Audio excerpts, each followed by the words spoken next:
And I think part of the really great thing about journalism is letting people have that outlet of I am important, or, I do have a voice and I do have something to say. So, hi, I'm Flora, and this is my partner Shelly. Today, we're going to talk about an industry that I'm personally very interested in. This episode primarily serves my purpose. No, just kidding. We're going to talk about journalism with our special guest today, Lauren Teruya, a student from USC Annenberg, which is one of the most renowned journalism school. And let's start off with self-introduction. Lauren, can you tell us about yourself first? Of course. Hi. I did not realize that this was like an officially recorded thing, so I didn't dress up Don't at all. worry. I'm No, totally fine. so sorry. But so I go to USC, like Flora said, and I'm originally from Honolulu, Hawaii. I moved to California for school, and I'm now entering my senior slash master's, like my senior year as an undergrad, but also my master's degree. It's called a pre-progressive program where you finish your undergrad and your master's at the same time. And I'm studying journalism. And for my master's degree, I'm specializing in environmental and political journalism. So those are kind of like my two favorite topics to write on. And right now, I'm living in Jackson Hole, Wyoming. I'm working for a newspaper called the Jackson Hole News and Guide. It's a weekly newspaper that focuses on a bunch of different local topics. It's so fun to work for. And then I'm also working for a food magazine called Dishing. And this is also a super great job. I basically just figure out what food news happening around town, and then I get to report on it. And sometimes I even get to taste food. So that's an extra perk. That's a little bit about me. So yeah, that was really fun to hear about as you're writing for the Jack Dish Yeah, the News and Guide and Dishing. and you get to like taste the food that's what you said?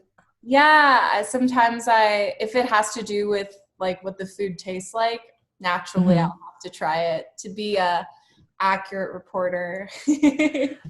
So I can tell that's like a really enjoying part of journalism. So because we learned that you are double major in theater and journalism. So we want to ask like what aspects of journalism that appeals to you?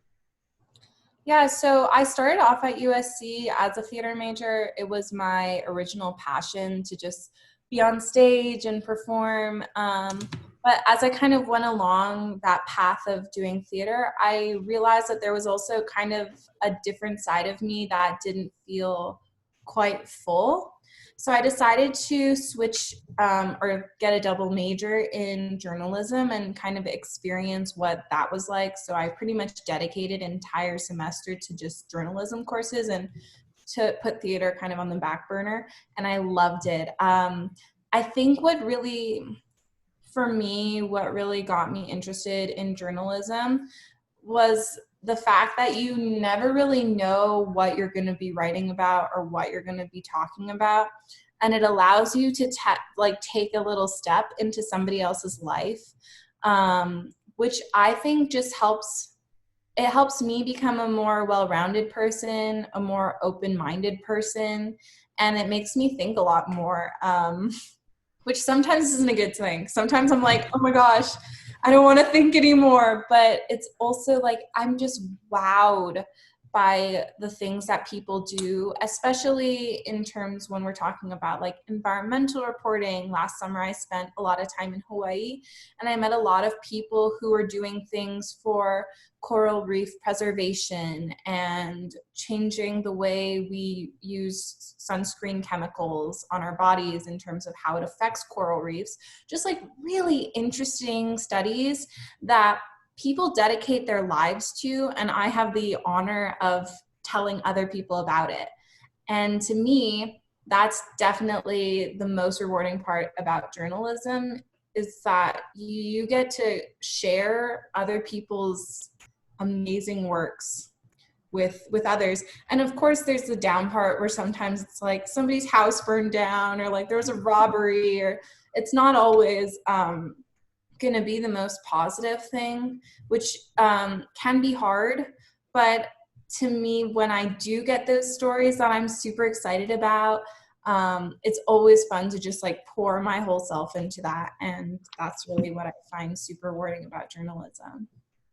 Oh, I can tell like you're really compassionate with like people you met because you were saying like how there were like good story, but there are also like sad stories. So that's like a really unique trait on you. What are some traits that you value the most as a journalist? As a journalist, Do you mean like personal things or things about others? I think, Oh, no. Yeah. I would say, like, what do you think are the most personal, like, your traits that you think are beneficial in terms of being a journalist? yeah. Ooh, that's a hard question. I think, well, there's always like kind of these two people in life, right? There's like the people who you sit down at a restaurant and you order something and then your food comes and it's not what you wanted, and then you'll just like eat it. And there's the people who will like send it back. I'm the type of person who sends it back. And I think like what I'm trying to say is that I kind of have a, not, I don't want to say aggressive, but um, I can definitely, aggressive is the only word that's coming to mind. But I would say I'm a little bit feisty in terms of going after stories, going after people. It can be super nerve-wracking sometimes to ask people, hey, will you tell me about this? What did you see? What are you doing? There are definitely moments where it's uncomfortable, but I think sometimes I don't mind like making people feel uncomfortable. And I think that's a really important trait in journalism. I know that sounds weird, but it's a lot of just like throwing yourself out there. I mean, just getting started is super nerve wracking. I remember like my first day in the newsroom at USC, and they were like, "Go downtown, cover this meeting on like marijuana." It was a meeting about banning flavored tobacco, like for vaping. And so there's all these people there who had like no ban on menthol, and like people are really angry, but and I was like, oh my god, what do I do? But then I just started talking to people, and I realized that at the end of the day, I know it seems really nervous, but the worst thing somebody can tell you is that no, I don't want to talk to you, or and that does happen. It does happen, so you have to be prepared for that. But at the same time, a lot of people are more than happy to speak to you about their experiences, about their life, about their opinion, because everybody likes to feel important and like their voice matters. And I think part of the really great thing about journalism is letting people have that outlet of I am important, or I do have a voice and I do have something to say. So I definitely think that of all qualities, I think that's probably my most useful one when it comes to journalism.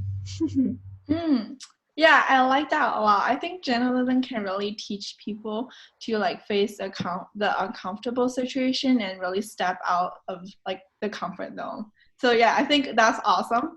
And what I want to talk about now is I think, like, to my knowledge, in recent years, people actually start to turn to social media for opinions and news. And I'm just thinking, like, so since people now consume less mainstream news media, especially for teenagers who will like dominate the society a decade later, do you think journalism will still have like the same trend or same future as right now? Would it still have like the power of shifting opinions and creating heroes and villains? Um, would you think that power will still remain? That's a difficult question. I definitely think our media right now has had a lot of like polarizing power in terms of really being able to take the same story and tell them in two absolutely different ways that um, support different political parties, in my opinion, in America at least. And my hope is that our generation, as people like me start to become a part of the voice of the media, I really do hope that our standards change a lot in terms of it's difficult because it comes down to like freedom of speech, freedom of the press. So it's difficult to say like I want to shut down, a specific voice or specific way of telling news because it's not accurate. But at the same time, then somebody could flip it who's on the other side and saying that this side isn't accurate, right? So it just kind of, my hope is that our generation will have a higher standard of news consumption that will in the end trickle out all the other, I'm not going to say, but news that I don't really feel reflects the truth, or resembles, like, is there any semblance to reality? And so I think really, I don't think we can just depend on journalists because that's not fair. Like half of the battle is consumption, what people are reading, who is funding the media, because media doesn't survive without money. And yeah, I think it's up to both. We have to tell truth. We have to tell the truth to our very best objective ability, and people have to consume news that the news that is being presented in that form.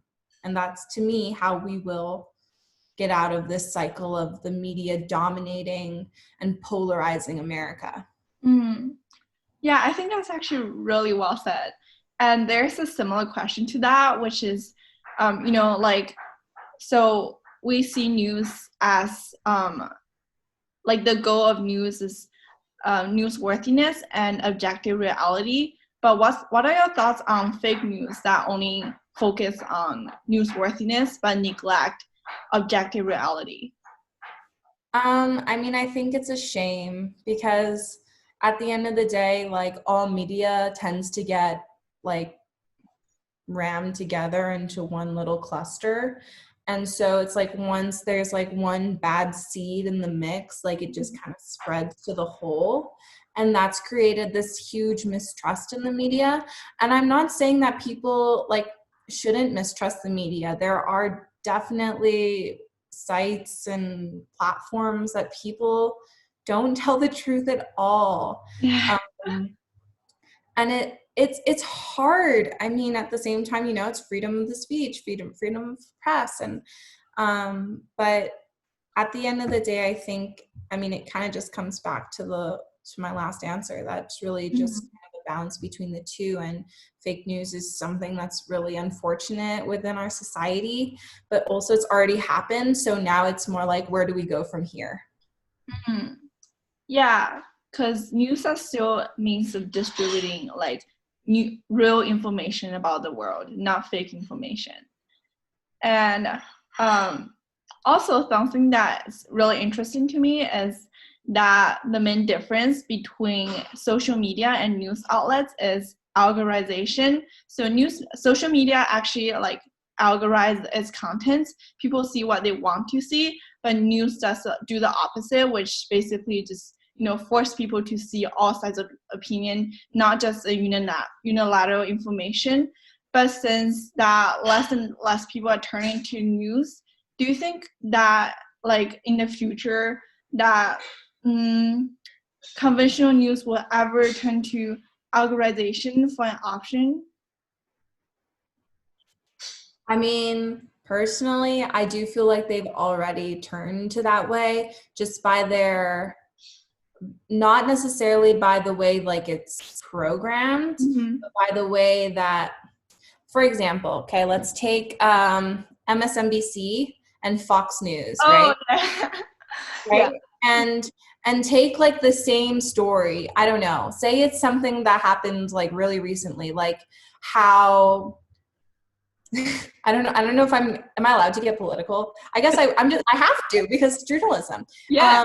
So MSNBC might say something like, international students are being stripped of their visas from universities and won't be allowed to go back, won't be allowed back in America to pursue their college education. On the flip side, Fox News might say something like, internationals, like, for the safety of American people, again, fighting the pandemic, we are limiting the amount of international students that can come back into America thanks to President Donald Trump, right? So those are, okay, this is my blanket, like, this is my hello, it's not real, this is just an example, but this is something that very much happens all the time with all different types of sources. And to me, that's kind of an algorithm in the sense that people know the reputations and choose those news stations based off of their preferences. Like, if I really like the way Fox News paints their stories, I'm never going to read MSNBC, and vice versa. So it's almost like an internal algorithm that we ourselves tend to only read what feeds our liking. So it might not be social media, but I definitely think that these algorithms are already like embedded within our human, like, in our minds, honestly. Yeah. So do you think people have an obligation to consume not only one media platform, but multiple of different views? I think it's super important. I definitely think if you only read one news station or you only go to one specific media for your news, you will never get a broad view of, you will just be really, really shocked if you walk into some parts of America and it will not reflect what you were thinking, probably. Yeah, that was really informative about the industry because, like, I didn't realize the part like the mainstream media already kind of organized as the social media because that was really insightful. As like maybe as you're reading an article, you think it's like accurate and it's 100% like a neutral news about the things, but actually it might be like shifting towards and in favor of another political party without people knowing it. So it is really important for us to keep in mind that we need to consume like multiple sources. And now we've finished our question for the industry. So we want to talk about something more personal to you. Because we're really curious, like in terms being a journalist or just anything, what's your future plan? Because like we thought that you have interned at a law firm. So do you have any intention of going to like political science field? Yeah, it's so funny that you asked me this at this point in my life because I've never felt like more lost. Um, but yeah, so future plans. Well, right now I am teetering because USC recently announced that they're doing most of their classes online, which is not what they originally said about a month ago. We're gonna plan to have all in-person classes again. So with this switch, I'm considering like taking like a year off possibly to just yeah, see, I don't know, see. I have like no idea what I'm doing with my life.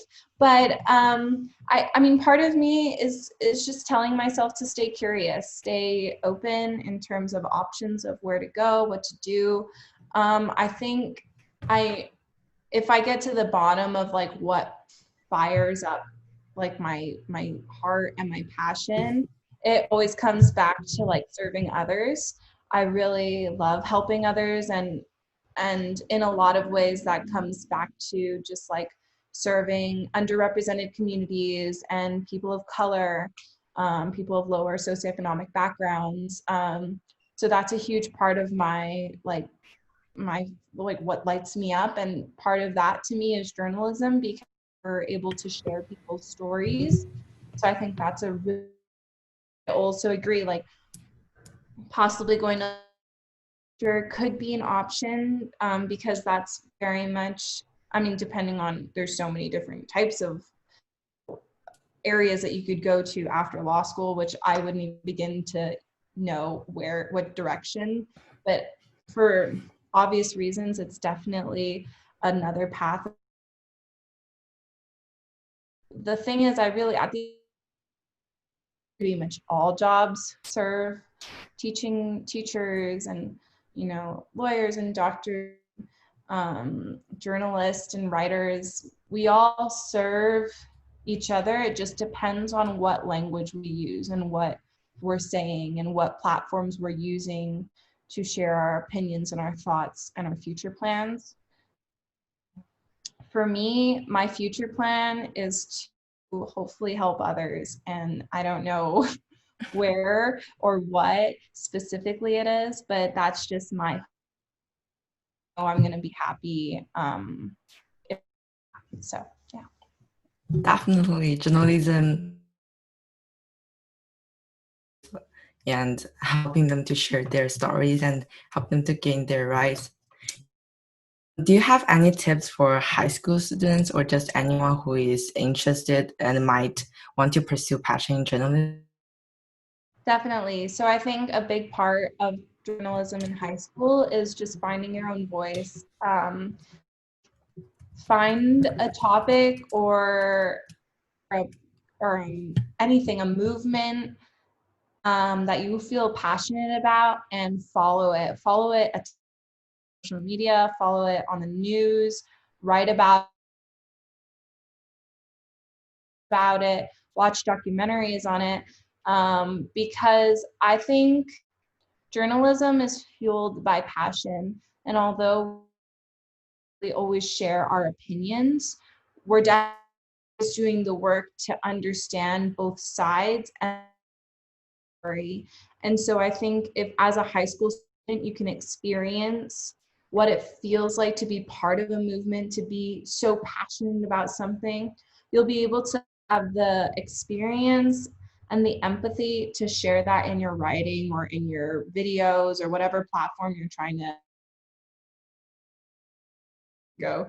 You can do video, everything, but that's my big, if you do have, you know, like a school newspaper, school magazine or blog or anything, that's something I wish I did that I didn't do.